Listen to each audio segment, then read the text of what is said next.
no compresión, ¿no? Es una compresión. Acá se ve la compresión, ¿no? O sea, el del cartílago cartilaginoso lo comprimen tanto por la parte inferior y por la parte superior, ¿no?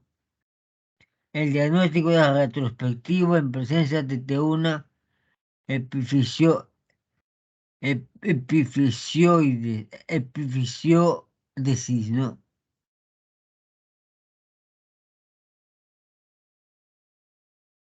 No, la 29, no.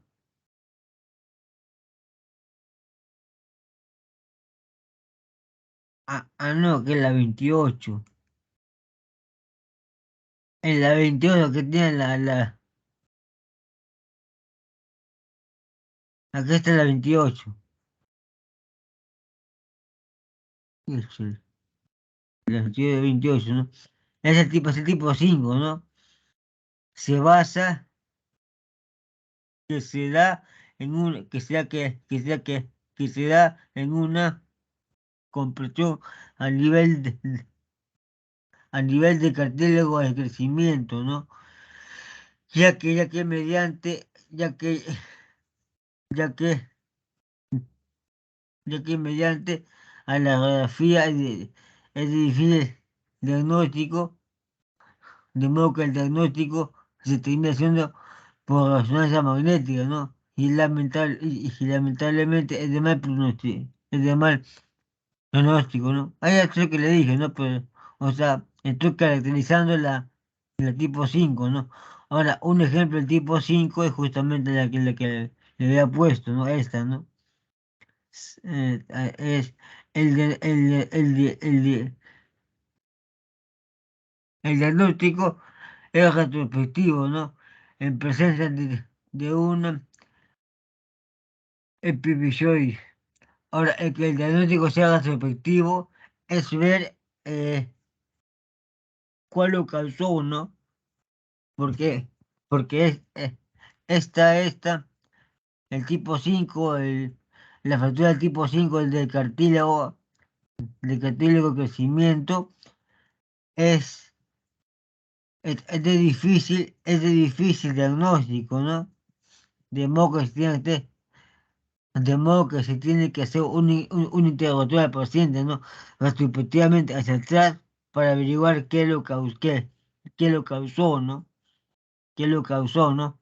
Porque como se mencionó en la definición anterior, no, es, es, es, es invisible la radiografía, ¿no?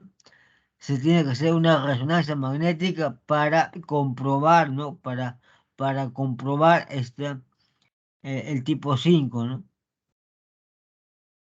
Bueno, pues hasta ahí acabé mi posición.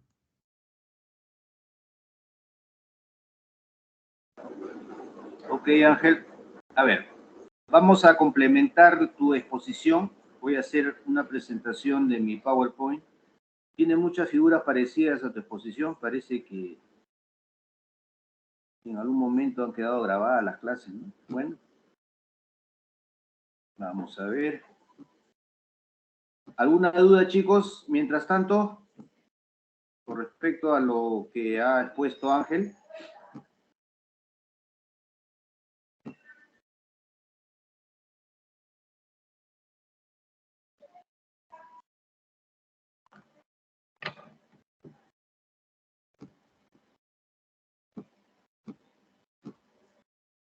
¿Alguna duda? A ver,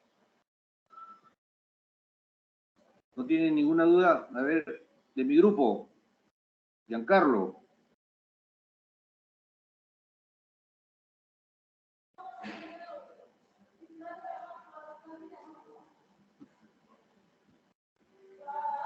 Giancarlo, ¿estás presente? Sí, Teodoro. ¿Alguna duda? Fanny, Milagros.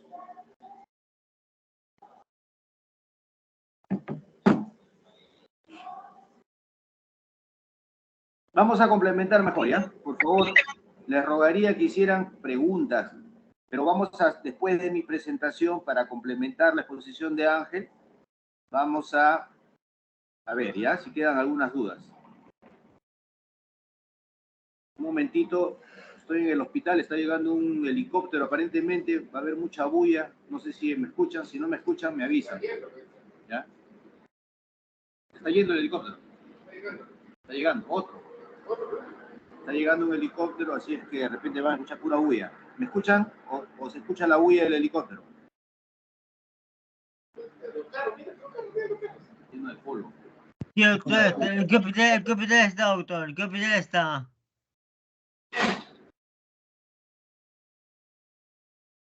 ¿Se ve la presentación? Sí, ¿Ya se ve? sí se ve. Muy bien. Sí, doctor. Mientras me puedan escuchar. Importante con respecto a las fracturas de la fisis o cartílago de crecimiento es que estas son urgencias quirúrgicas. No se olviden de esto, ¿ya? Una lesión de este tipo implica, o sea, una epifisiolistesis, un desplazamiento del cartílago de crecimiento, implica una zona del hueso que está en isquemia, porque se han roto los vasos, ¿no? Se han roto los vasos que los están irrigando. Por lo tanto, hay que restituir lo más pronto posible la anatomía, hacer una reducción anatómica de estas lesiones de cartílago de crecimiento. Por esa razón, son urgencias quirúrgicas. Y recuerden, ya lo ha dicho Ángel también, quedan secuelas y las secuelas tienen que ver con deformidades angulares, o sea, por trastornos en el crecimiento, ¿no?, del hueso. Vamos a verlo con más detalle ahora, ¿ya? Vamos a ir pasando. Si hay alguna duda, por favor, algo que no está claro, me interrumpen y preguntan. Entonces, ¿qué vamos a revisar en esta exposición? Los aspectos biológicos del hueso inmaduro. Vamos a ver patología traumática, su tratamiento y las complicaciones.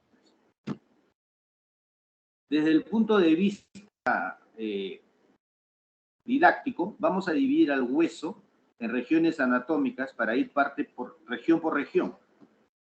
Conocemos pues la epífisis o zona articular, la fisis, que es el cartílago de crecimiento en sí. En esta radiografía ustedes pueden ver el fémur distal. Esta es una radiografía lateral de rodilla, ¿no? Y se ve claramente que es una rodilla de un niño porque vemos el hueso inmaduro. El fémur distal tiene una fisis, un cartílago de crecimiento que estoy señalando. La tibia proximal tiene el cartílago de crecimiento que lo estoy señalando en este momento. Inclusive se ve la fisis o cartílago de crecimiento del peroné proximal. Inclusive vemos la rótula y en la rótula, en el polo inferior, vemos la zona del cartílago de crecimiento. ¿Ok? Entonces, eso es la fisis. Luego, desde el punto de vista anatómico, tenemos la metáfisis con ciertas características que vamos a mencionar.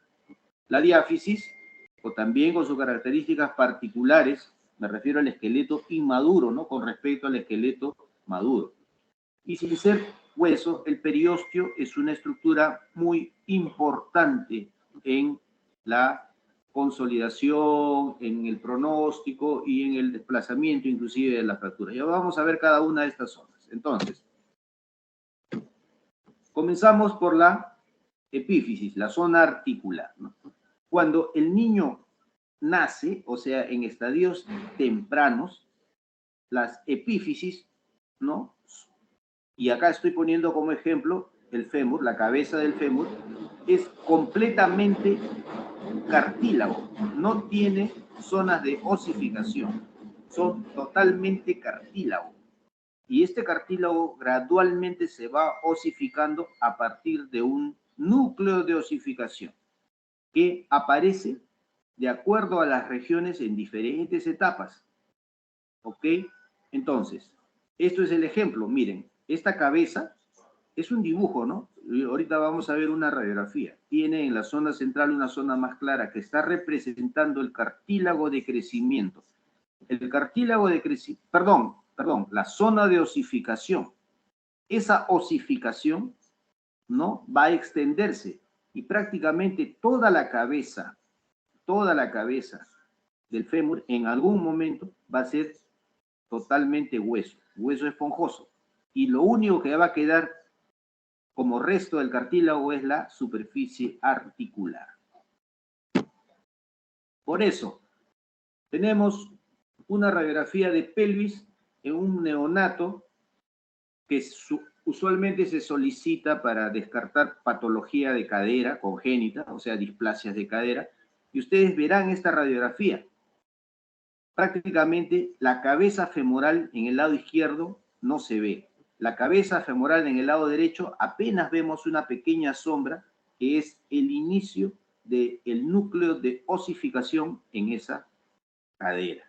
No se olviden de esto. Esa es una de las razones por la cual también cuando tenemos fracturas, sobre todo en zonas articulares como el codo, es conveniente tomar radiografías comparativas, porque como gran parte de la articulación es cartílago, no se puede visualizar adecuadamente en una radiografía. Y a veces es un poco difícil visualizar esas fracturas. Por eso en los niños se piden radiografías comparativas del codo traumatizado y del codo sano.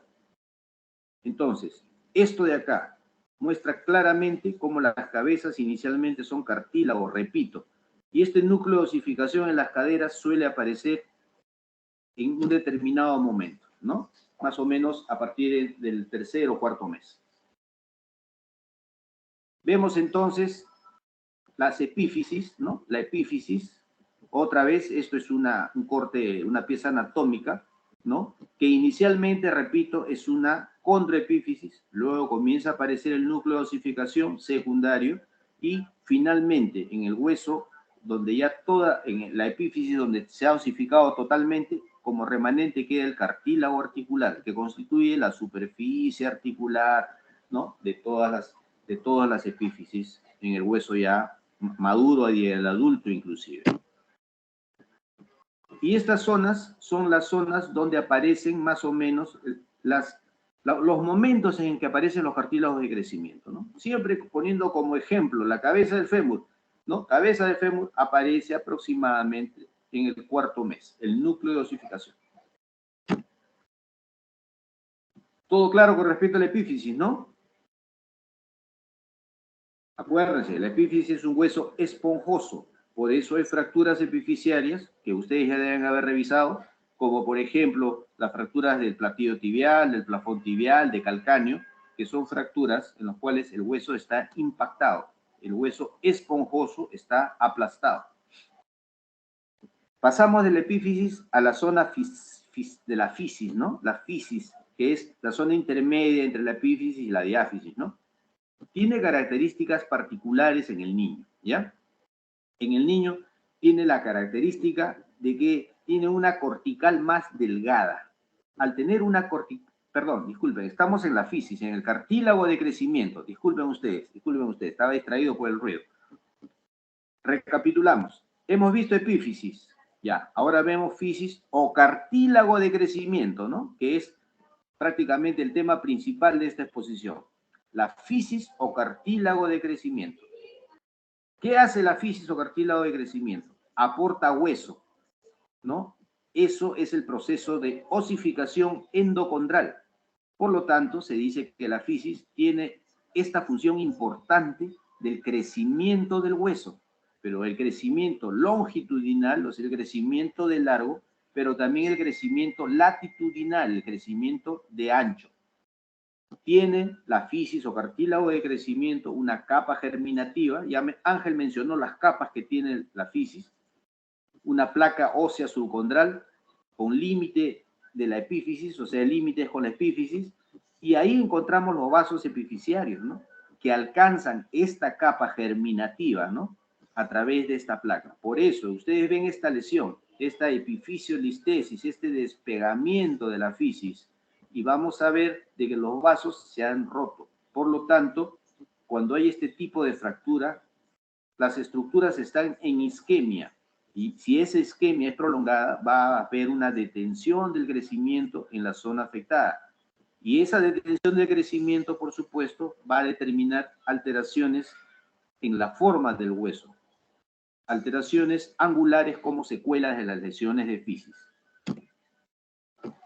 Esto es un esquema de las capas, ¿no? Por arriba podemos ver la epífisis. En azul un poquito más oscuro podemos ver el núcleo de osificación y vemos el tipo de irrigación que tiene las arterias epifisiarias, por donde entran y dan nutrición a la capa germinativa, ¿no? Donde ustedes están viendo esa zona germinativa. Por debajo tenemos la zona proliferativa, una zona hipertrófica, ¿no? Y una zona de osificación endocondral. Todas estas capas se ven comprometidas cuando hay las lesiones, las separaciones, estas epifisiolistesis por isquemia, porque la irrigación de este tipo epifisiaria se interrumpe. Entonces, en este cuadrito, ¿qué podemos ver?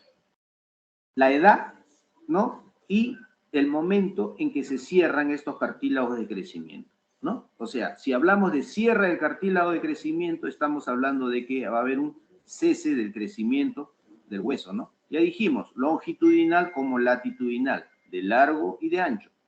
Y siempre poniendo como ejemplo la cabeza del fémur o el fémur proximal, vamos a ver acá, en este pequeño esquema, vamos a ver que la cabeza del fémur, ese cartílago de crecimiento se va a cerrar en los varones entre los 17 y 18 años, y en las damas un poquito antes, ¿no? Entre los 17 y 16 y 17 años. Verán ustedes que de acuerdo a cada zona hay ciertas variaciones. Ahora sí, hemos visto epífisis, fisis o cartílago de crecimiento, y ahora pasamos a la zona metafisiaria, donde también hay hueso esponjoso, al igual que en la epífisis. La característica particular de la metáfisis en el esqueleto infantil es que el hueso cortical, ¿no? El hueso, la corteza de ese hueso a nivel de la metáfisis es un hueso más delgado. Desde el punto de vista mecánico tiene menos resistencia, ¿no? Y por lo tanto, eso determina la típica fractura en zona metafisiaria del hueso infantil. Esa fractura no la van a ver en el hueso del adulto, solamente se ve en hueso infantil, en hueso inmaduro. Y esa es la fractura típica que se llama torus o enrodete. ¿Ok? El ejemplo es esta. Miren la radiografía, chicos. Es una radiografía de muñeca. Pueden ver la fisis distal del radio, pueden ver la fisis distal del cúbito, y vamos a ver esta zona en el radio, una zona donde ven como si estuviera arrugado el huesito, ¿no? El paciente se ha caído con la mano en extensión, ha soportado el peso, la carga axial ha producido este tipo de fractura que no está desplazada. Y esta es la típica fractura en rodete.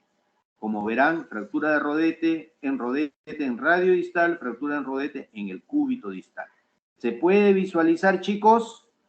¿Está claro? Sí, doctor. Muy bien. Sí, doctor. Ok, entonces, estas fracturas metafisiarias en general tienen buen pronóstico, como no son desplazadas, requieren solamente un tratamiento ortopédico, es decir, la colocación de un aparato de inmovilización, como un yeso, por ejemplo, ¿no? Luego las fracturas van a remodelar y, por supuesto, siempre debemos estar atentos a que no haya habido también una lesión de la fisis o cartílago de crecimiento que daría posteriormente una deformidad angular, ¿no? Entonces, vimos epífisis, la fisis, la metáfisis, y ahora vamos a la diáfisis. ¿Qué características tiene la diáfisis del esqueleto infantil? Es un hueso, en primer lugar, a este nivel, que tiene menos complejidad desde el punto de vista de los sistemas de Haber, ¿ya? Entonces, tiene... Con el crecimiento, lo que va a aumentar es estos sistemas de Haber, más matriz extracelular, y eso va a determinar que el hueso del adulto sea más duro que el esqueleto del niño. Lo que quiere decir es que el esqueleto del niño es más elástico, más flexible, y por esa razón también se explica por qué las lesiones o las fracturas típicas del esqueleto infantil en tallo verde. Un tallo seco, ustedes lo doblan, flexionan, buscando romper, lo van a romper y se va a romper totalmente. Se van a separar los fragmentos. En el hueso infantil, no.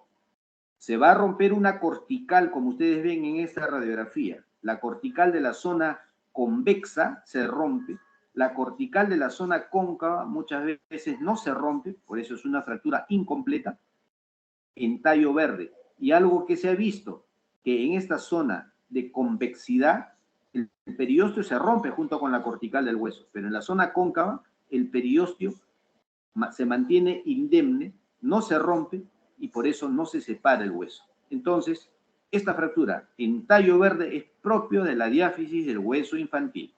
No se olviden porque eso es característico. Como ejemplos, una fractura completa tiene esta imagen, una fractura en tallo verde tiene una cortical rota, la otra no, y una fractura en torus o rodete, acá dice en tubo de plomo, que es esto que ustedes están viendo esquemáticamente. En general, las fracturas diafisiarias, ¿no? En general, el tratamiento ortopédico es más frecuente que el tratamiento quirúrgico. ¿Por qué? Porque las reducciones que pueden ser por ejes en el adulto, ¿no? En el niño se toleran mayores desplazamientos porque al final de cuentas las fracturas consolidan y remodela el hueso infantil. Por esa razón muchas veces no es necesario intervenirlas, operarlas. Con reducciones aproximadas, ¿no? Reducciones aceptables, el tratamiento suele ser adecuado en los niños, ¿ya? Por eso, el tratamiento quirúrgico está indicado, obviamente, cuando no hay una reducción satisfactoria, ¿no? De manera ortopédica cerrada. ¿No podemos hacer la reducción en el niño? Bueno, operaremos y haremos un tratamiento quirúrgico. Ahora, como los niños tienen en su esqueleto el cartílago de crecimiento, no es posible colocar esos enclavijados endomedulares que ustedes han visto en fémur, por ejemplo, o en tibia, que les han puesto de ejemplos, ¿no? Donde se atravesarían el cartílago de crecimiento y lo estarían dañando. Por esa razón, no se pueden poner esos enclavijados endomedulares de los adultos en los niños y se usan otro tipo de enclavijados endomedulares elásticos que vamos a revisar. Lo importante es no dañar la fisis o cartílago de crecimiento, no agredirlos en lo posible, porque si no, al dañarlos estaríamos provocando su cierre prematuro, ya lo hemos mencionado. Entonces, en los niños, en fracturas como el fémur, por ejemplo, se usa el enclavijado tipo elástico, que son clavos que se introducen por la zona metafisiaria, ¿no? Van hasta el otro extremo, hasta la otra metáfisis del hueso largo, se ponen uno o dos, o sea, se ponen generalmente dos, ¿no? Alinean la fractura, ¿no? Y de esta manera se estabilizan los huesos en niños, sin tocar cartílago de crecimiento, respetándolo, ¿no? Eso es importante. Por eso, no se debe atravesar con tornillos, ¿no? Las zonas de cartílago de crecimiento. O sea, podemos poner en determinado momento osteosíntesis mínima, que son clavos de Kirchner, pero son lisos y de poco calibre.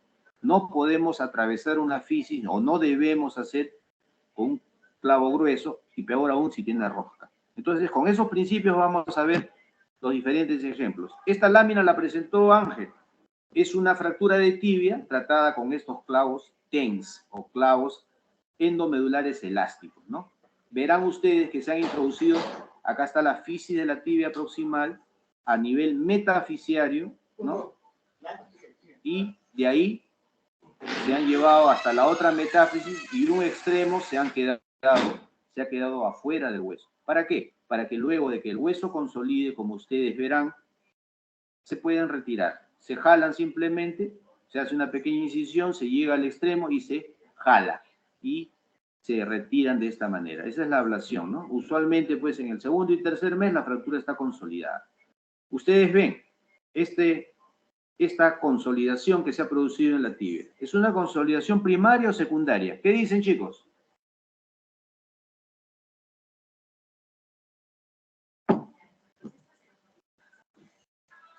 Secundaria.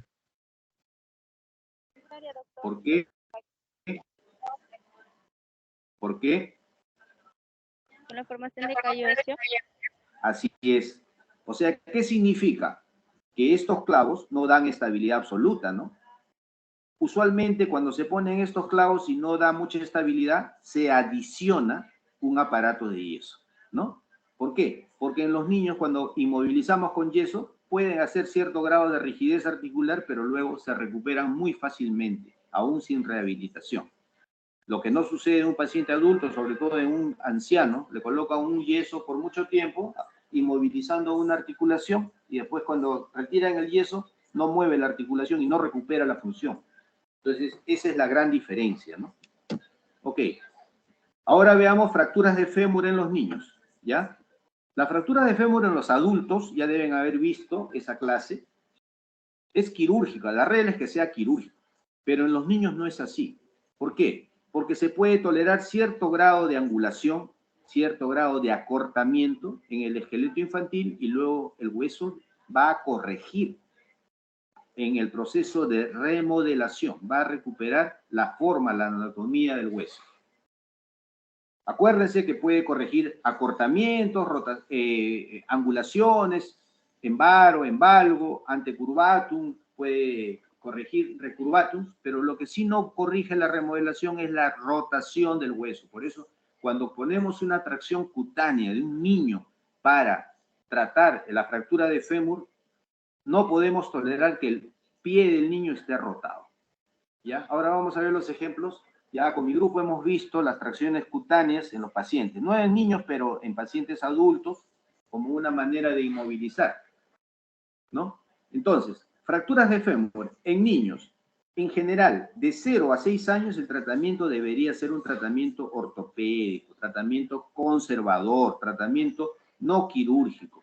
¿Cómo? Haciendo tracción de partes blandas, manteniendo al niño traccionado, ¿no? Disminuyendo el acortamiento, mejorando el alineamiento y esperando que se forme un callo fibroso, ¿no? Inicialmente el callo es fibroso y luego comienza a osificarse, pero cuando el callo es fibroso ya no hay movilidad normal en el foco de fractura, usualmente ya no se desplaza y podemos colocar un aparato de yeso para terminar la consolidación y eso es lo que se hace, ¿no?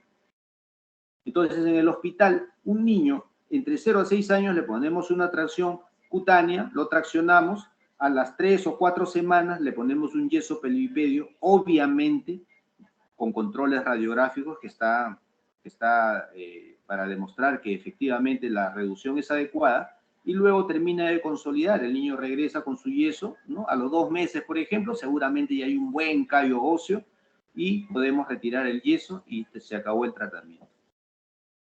Eso no sucede entre los niños de 6 a 9 años, que muchas veces son muy grandes, ¿no? Y a veces cuando son grandes, altos y un poco gordos, o no, a veces los niños crecen bastante, a veces no, este tratamiento no permite una reducción satisfactoria y debemos operarlos.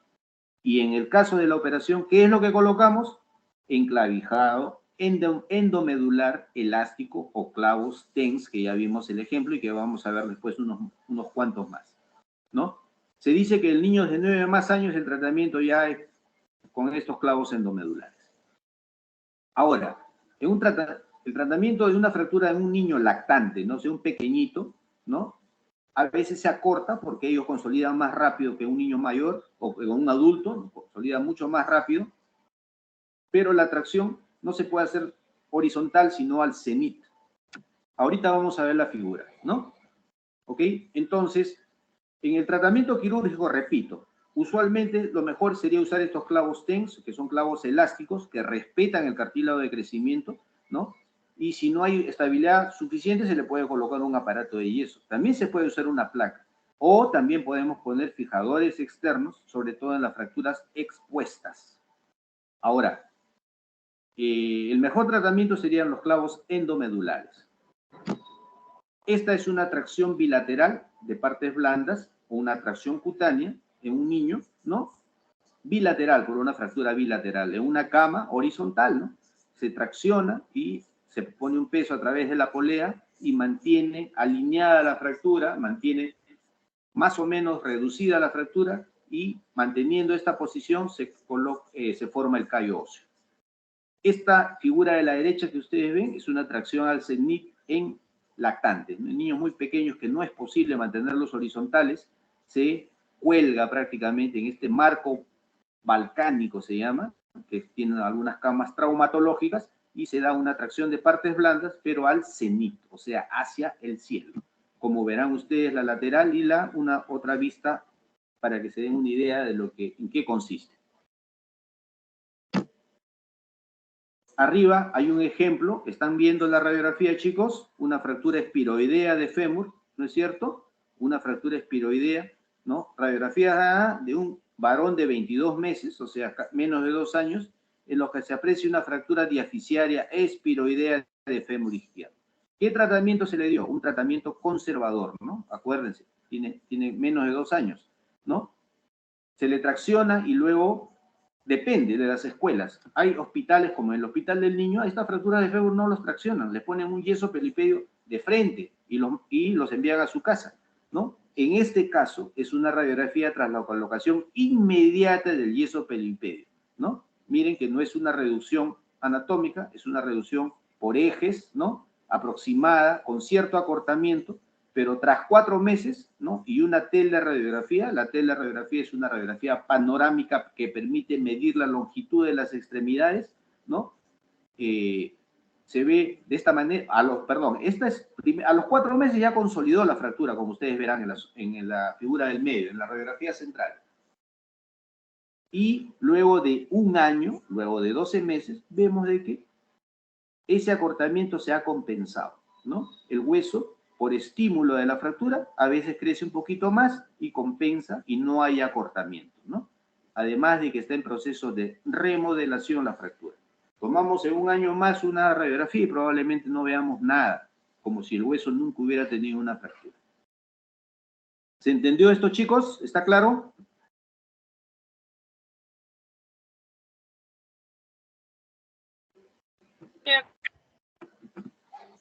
Avanzamos. Esto son clavos endomedulares elásticos, ¿no? TENS en el fémur, ¿no?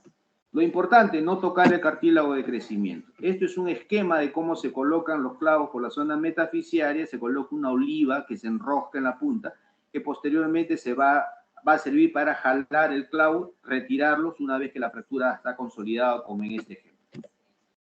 Otro ejemplo, una fractura oblicua corta, enclavijado endomedular. Esto es el intraoperatorio, ¿no? O sea, queda alineado con los 2 clavitos y luego de aproximadamente 3 meses ven el callo que forma la consolidación secundaria y ya no es necesario la presencia de los clavos, se extraen, simplemente se jalan. Ya consolidó la fractura, miren ese callo, bien prominente, buen callo, que es resistente mecánicamente hablando. Entonces, terminamos con la diáfisis, pasamos a la zona del periósteo, ¿no? Hemos visto epífisis, fisis, metáfisis, diáfisis, y ahí hemos revisado las fracturas de fémur, y ahora pasamos a esta estructura que es importante, que es el periósteo. El periósteo del niño es mucho más grueso. Desde el punto de vista mecánico es mucho más resistente, además. Y eso lo hemos visto cuando nos hemos visto obligados a abrir hacer una reducción directa de un esqueleto infantil cuando no era posible una reducción cerrada, y hemos visto que el periósteo es sumamente grueso. Eso desde el punto de vista mecánico, pero también tiene un mayor potencial osteogénico, ¿no? Entonces, por esa razón es de que los huesos infantiles consolidan mucho más rápido, ¿ya? Y también se dice de que mecánicamente, como está adherido al hueso, evitan mayores desplazamientos de las fracturas. O sea, las fracturas en el adulto tienden a desplazarse más que las fracturas en el niño. Y de repente por eso es que las fracturas expuestas son menos frecuentes en los niños. Entonces, esta es una fractura en tallo verde que dijimos, ¿no? La zona cóncava, no se rompe la cortical y está indemne el periósteo, acá está en verde, ¿no? Y en la zona convexa verán ustedes que la cortical se rompió y se rompe el periósteo también. A veces cuando queremos reducir esta fractura de manera cerrada, o sea, con equipo de rayos X, no lo podemos lograr. Y es que este periósteo muchas veces se mete al foco de fractura e impide la reducción. Entonces, en ese caso, ¿qué hacemos? Tenemos que abrir, retirar el periósteo, reducir el hueso y estabilizar, ¿no? Que ya vamos a ver cómo lo hacemos. Vamos ahora a las lesiones del cartílago de crecimiento, ¿no? Que es prácticamente el motivo principal de esta clase. Ya lo mencionó cada tipo de, Ángel mencionó cada tipo de lesión del cartílago de crecimiento. Una repasada. Tipo 1, despegamiento, sin fractura. Despegamiento del todo el cartílago de crecimiento. La 2, que es la más frecuente, no se olviden de eso, porque eso puede ser motivo de examen. La fractura, ¿no? Esta clasificación de la lesión del cartílago de crecimiento, según Salter-Harris, ¿no? La 2 es la más frecuente. ¿Y qué lo caracteriza? Un despegamiento parcial y un fragmento metafisiario de forma triangular adherido todavía a la epífisis, ¿no? O sea, una zona de fisis indemne, ¿no? Entonces, esto es el más frecuente. Ya vieron las otras consideraciones. La más frecuente es la 2 y la más severa es la 5, que ya lo dijo Ángel también, muchas veces puede pasar desapercibida porque no se ve en una radiografía simple. El mecanismo de lesión de estas 5 es una carga axial, ¿no? O sea, una fuerza axial en el eje del hueso que aplasta, que presiona y comprime el cartílago de crecimiento. Radiográficamente no lo vemos, pero podemos ver la secuela. El niño después lo citamos después de un tiempo y vamos a ver que la zona afectada, en esa zona afectada el hueso creció poco, como verán en este cóndilo, ¿no? Y la otra creció. Entonces surge esta angulación tardía. Entonces no se olviden, 5 la más grave, 2 la más frecuente. Otro repaso de lo mismo. Otro repaso de lo mismo, sin olvidarse, la 5, ¿no? Una injuria, ¿no? Por aplastamiento del cartílago de crecimiento. Si alguien se cae de altura, cae parado, puede dañar la fisis en este sentido, aplastándolo, ¿no? Para otros, además de las 5, hay una 6, un Salter-Harris 6, que consiste en una fractura por abulsión. El ligamento colateral del fémur está unido acá y tracciona por la fuerza que actúa a nivel de la rodilla y arranca un fragmento de hueso incluyendo la fisis, ¿no? Esto vendría a ser el tipo 6. ¿Ven esta radiografía de rodilla ustedes, chicos? A la izquierda, miren ustedes, hay un gran espacio en la rodilla, o sea, lo que sucede es de que no todo la epífisis se puede ver. Lo que vemos solamente es el cartílago de crecimiento, perdón, lo que vemos es el núcleo de osificación distal del fémur y proximal de la tibia. Y no vemos ni siquiera la cabeza del peroné, miren ustedes. Esto demuestra que no todo el hueso, la epífisis está osificada. Hay mucho que todavía está por osificarse. Y esto lo comprobamos en la resonancia magnética. Miren ustedes, esta es una radiografía y la misma rodilla vista en una resonancia. Ven, en las zonas más oscuras, el núcleo de osificación. Es un hueso esponjoso. Lo demás es puro cartílago, que no se puede ver en la radiografía, pero se ve en la resonancia magnética. Es por esa razón que cuando nosotros pedimos radiografías de una sola rodilla, por ejemplo, en caso de que haya habido un traumatismo, a veces vemos un pequeño fragmentito y decimos, es una fractura chiquitita. Pero cuando entramos, resulta que esa fractura no es chiquita, es un tremendo fragmento. Ahí podemos ver que es parte hueso y parte cartílago, que no se visualiza en la radiografía. Y es por esa razón que pedimos siempre radiografías comparativas en los niños. ¿Está claro? Sí, doctor. Muy bien. Entonces, esto es la descripción de lo que es Salter-Harris 1. Ya dije solamente un despegamiento de la fisis, ¿no? El ejemplo típico, 3 ejemplos, una fractura proximal de húmero, tipo 1, una fractura proximal de tibia, tipo 1, una fractura distal del cartílago de crecimiento del peroné, solamente hay despegamiento. ¿Qué hacemos? Reducimos. Y si podemos hacer una reducción cerrada, mirándolo en el equipo de rayos X, mejor. Lo reducimos y le ponemos percutáneamente a través de la piel, mirando por el equipo de rayos, sus clavitos de Kirchner, ¿no? Y lo fijamos. 2 clavitos de Kirchner cruzados, generalmente es el tratamiento de este tipo de cosas. Esta es un corte por donde pasa la lesión, ¿no? Un corte histológico, vendría a ser una representación de un corte histológico. Y miren ustedes, reducción manual en este caso, si lo puedo reducir sin abrir el foco de fractura, mejor, pues, ¿no? Lo redujo y desde abajo le coloco 1 y 2 clavos de Kirchner y lo estabilizo de esa forma. Verán ustedes que 2 clavitos de Kirchner no le da estabilidad suficiente. Es un niño. Los niños juegan, se mueven, saltan, corren. Apenas le deje de doler, va a tratar de caminar. Se le pone un aparato de yeso adicional, como ustedes verán en esta radiografía. ¿Se ve la sombra del yeso? Sí, doctor. Ya, Borde radiopaco. claro. Ya, este es otro ejemplo. Es un fémur distal, la manera como se reduce. Se reduce y se colocan 2 clavos de Kirchner cruzados, como verán ustedes. Atraviesan la fisis, pero en este caso son clavos lisos y lo más delgados posibles. Verán ustedes, ¿no? No podemos pasar cosas gruesas ni pasar tornillos con rosca, por supuesto, ¿no? Entonces, como estos 2 clavitos mantienen de manera a veces no muy estable esta fractura, lo que tenemos que hacer es colocar además un aparato de yeso, ¿no? Después se retiran los clavos de Kirchner y ya está solucionado el problema. En el húmero proximal a veces no es posible hacer una reducción, se tiene que abrir a veces una reducción abierta, reducimos y ponemos clavos, ¿no? A veces 2 no es suficiente, hay que poner 3. Y le ponemos un yeso Belpó, generalmente con el brazo como posición así de Napoleón, ¿no? Este es un ejemplo del hospital, ¿no? Que hemos resuelto el año pasado. Una niña se cae de altura, ¿no? Tiene una lesión Salter-Harris tipo 1, miren ustedes, despegamiento completo de la fisis del radio distal, pero además, por la fuerza que tuvo, por el mecanismo, por la energía de la caída, se expuso el radio por la muñeca, miren ustedes. O sea, es una lesión Salter-Harris 1, pero a la vez es una lesión expuesta, como ustedes verán en la foto.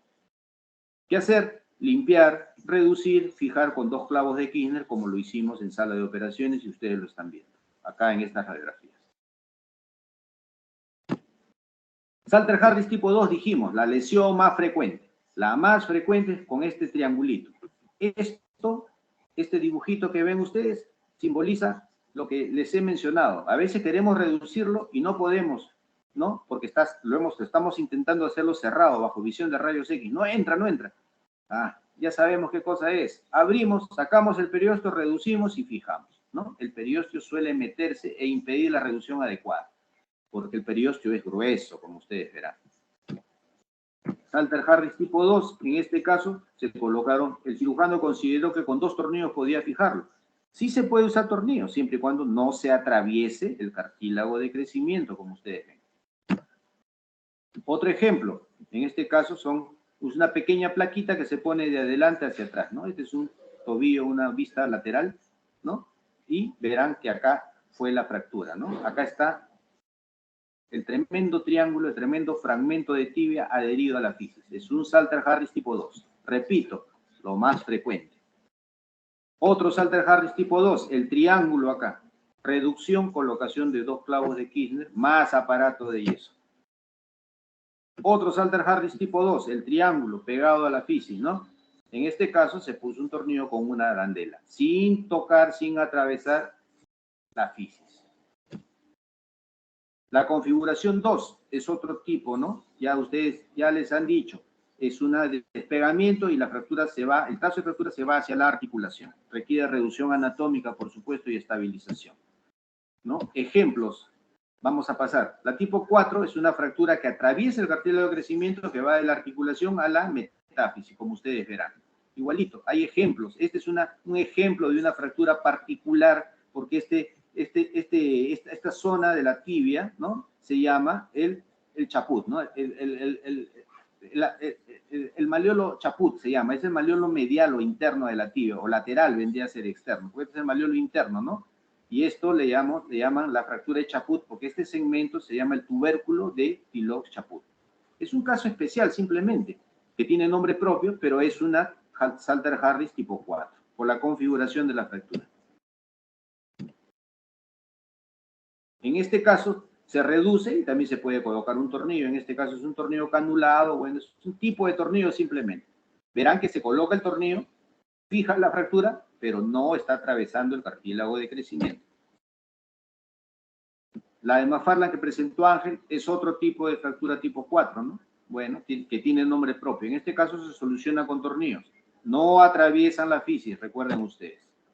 Y la 5, que es la más grave, ¿no? Acá está. Estas flechas señalan las fuerzas que se ejercen, se aplastan y quedan, dice riesgo de epifisiodesis. Epifisiodesis significa un cierre prematuro del cartílago de crecimiento. Usualmente se forma un puente óseo que impide el crecimiento, entonces crece de manera asimétrica. La zona que crece, ¿no? La zona que no crece y se altera el eje. En este caso el astrágalo, miren ustedes, porque esto es la imagen de un tobillo, está alterado, ¿no? Esta parece un barco que se está hundiendo, debería ser horizontal. Entonces, importante saber de que estas fracturas, estas lesiones Salter-Harris tipo 5, a veces radiográficamente no se ven, ¿no? Esto representa la lesión y el cartílago de crecimiento aplastado. Esta es una resonancia magnética de una secuela. Esto es el astrágalo, es la imagen de un tobillo, el astrágalo totalmente basculado, la zona que creció y la zona que dejó de crecer, y lo que señalan las flechas es un puente óseo que se ha formado. De esta manera se cierra, hace una epifisiodesis, ¿no? Prematura, porque el cierre del cartílago de crecimiento se produce a cierta edad de manera fisiológica, pero en este caso es por el traumatismo. Más casos se reducen, se fijan con clavos de Kirchner lisos o tornillos en caso de no, pero en este caso sin atravesar el cartílago de crecimiento. Las fracturas de la diáfisis de tallo verde se alinean simplemente y se colocan un yeso, un aparato de yeso, y se espera que consoliden. El tratamiento es conservador, ¿no?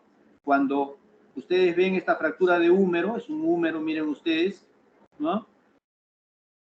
Puede tener cierto grado de angulación, pero luego se va formando en la zona cóncava hueso y de esta manera se lleva a cabo el proceso de remodelación. Entonces el esqueleto del niño tiene capacidad de remodelación.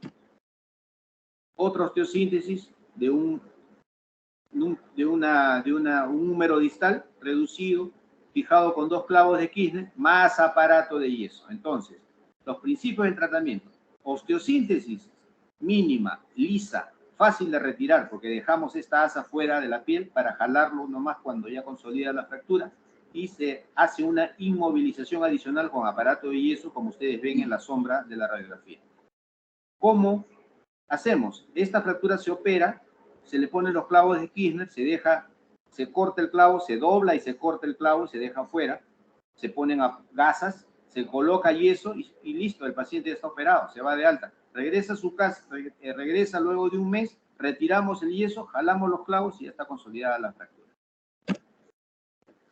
Otro ejemplo de una Salter-Harris 2, ¿por qué? Por el fragmento triangular que está adherido todavía a la fisis. Reducción, colocación de 2 clavos de Kirchner cruzados. Las fracturas en rodete, dijimos, las fracturas de la zona metafisiaria, que son zonas de cortical delgada, ¿no? Esas fracturas en rodete, en torus, tratamiento conservador, en este caso un yesito, ¿no? Porque esa fractura no está desplazada, no se va a desplazar, pero para aliviar el dolor y para facilitar la consolidación se coloca un yeso. Y en este caso, en un niño, si es pequeño, 2 semanas es más que suficiente. Después se retira y no pasó nada. Después el hueso va a remodelar. En las fracturas diafisiarias dijimos, ¿no? Podemos colocar clavos endomedulares, elásticos, como en este caso estos clavos de Kirchner que se han colocado en antebrazo, ¿no? Están alineados, luego van a remodelar. En antebrazo, en el adulto, ¿no? Acuérdense, se considera una articulación, la reducción tiene que ser abierta, tiene que ser directa, no sea abierta, tiene que ser una estabilidad absoluta con placa y tornillos. En el niño no es necesario. Verán ustedes que se alinean, se coloca un aparato de yeso, consolida, luego el hueso remodela y no trae problemas funcionales. Esto es el ejemplo de una fractura que compromete la fisis. Cuando no se corrige adecuadamente, ¿qué pasa? Crece este segmento, como ustedes verán, con la fisis indemne, y en la zona dañada se forma este gran puente óseo que hace la epifisiodesis, o sea, el cierre prematuro del cartílago de crecimiento. Y esto motiva, por supuesto, alteración del eje. Vamos a ver ejemplos. Esto es un ejemplo de nuestro hospital de una niña que nosotros operamos, pero tenía una lesión de cartílago de crecimiento. Miren el miembro superior izquierdo, ¿no? Alineado, y el derecho, ven la alteración del eje, ¿no? Esto es un cúbito varo, ¿no?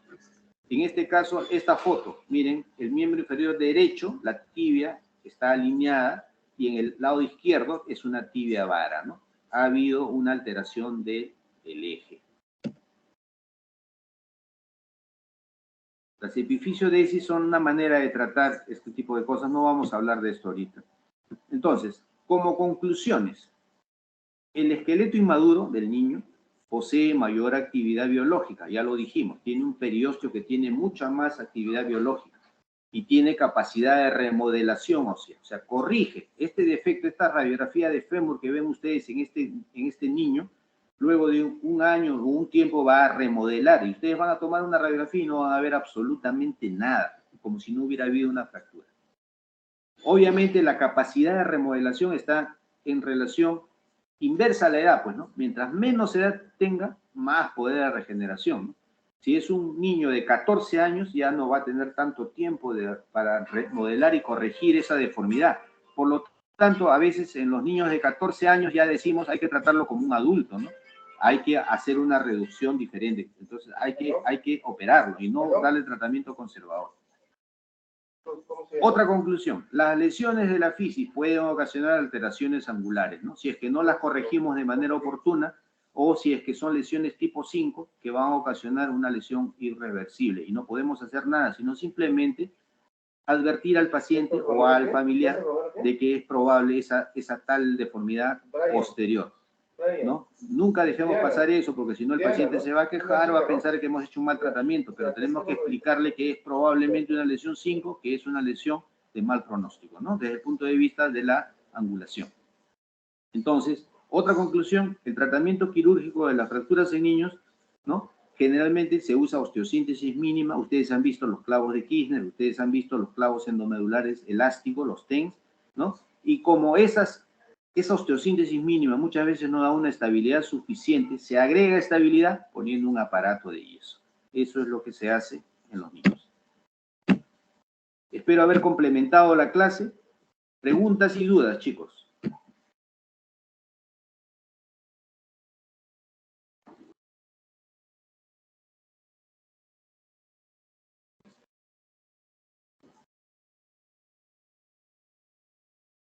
¿Todo claro? Una consulta.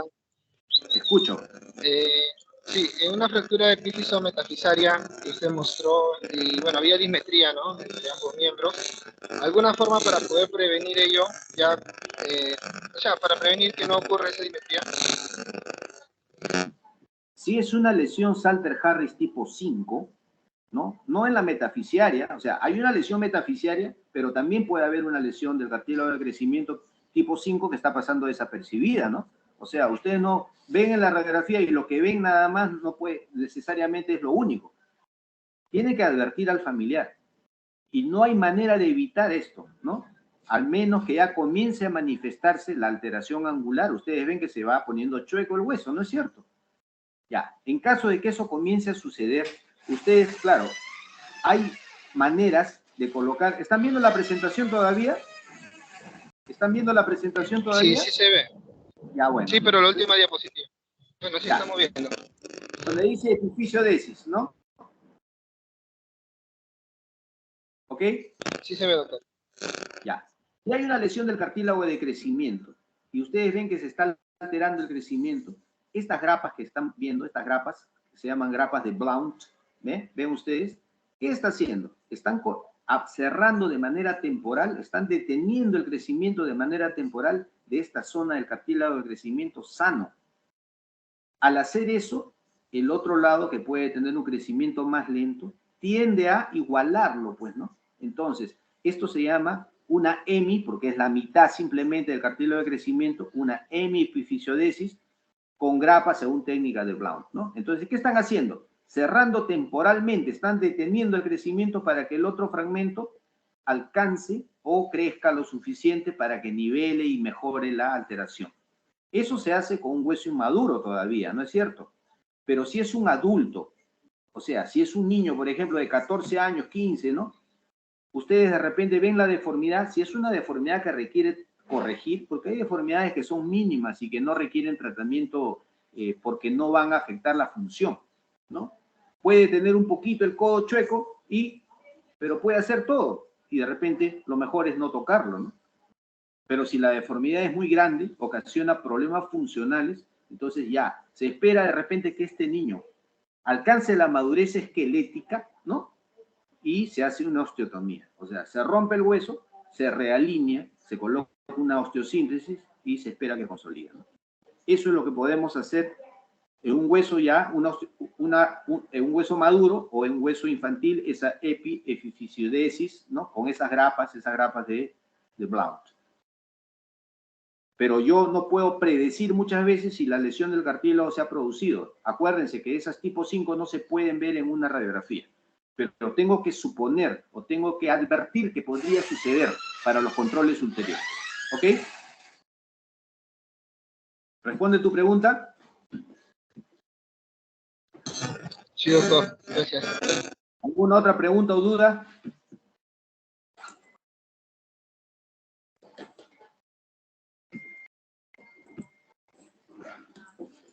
¿Todo claro entonces, chicos? Muy bien. Si no hay dudas, te agradece la atención. Espero que haya cubierto todo lo que deberíamos haber tocado. Entre Ángel y yo, ya creo que sí hemos complementado la clase. Gracias, chicos. Gracias. Gracias, doctor. Gracias. Sí, profesor. Gracias, doctor.